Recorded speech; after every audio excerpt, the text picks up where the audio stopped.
नाजरीन अस्सलाम वालेकुम। IND टुडे न्यूज में आपका खैर मकदम करते हैं। आइए देखते हैं ये तफसीलात। चिलकलगुड़ा पुलिस स्टेशन पर कल एक रौडी शीटर आमिर ने पुलिस के मजालिम से तंगा कर पुलिस स्टेशन के रूबरू नीम बरहना होकर एहतजाज किया। उसका कहना था कि पुलिस उसे मुसलसल हरासा कर रही है और रकम तलब कर रही है। ACP गोपालपुरम श्रीनिवास ने बताया कि आमिर नशे की हालत में पुलिस स्टेशन पहुंचा था और झगड़ा शुरू कर दिया। उसके खिलाफ एक मुकदमा दर्ज रजिस्टर किया गया। यहाँ ये बताना जरूरी होगा कि पुलिस चिलकलगुड़ा रिश्वत के मामले में वाकई बदनाम है।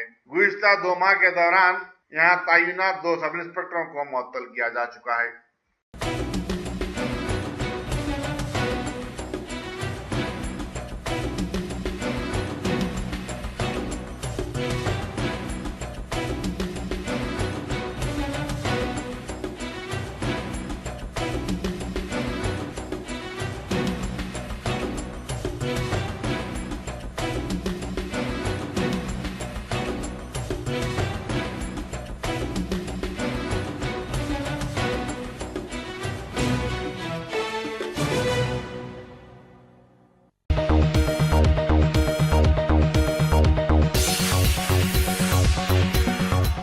अगर आपने हमारे चैनल को सब्सक्राइब नहीं किया है तो आपको यहाँ सब्सक्राइब बटन दिख रहा है, उसे क्लिक करिए और सब्सक्राइब कीजिए और साथ ही साथ बेल आइकॉन को भी क्लिक करिएगा जिससे कि आपको ताज़ा अपडेट मिलते रहें।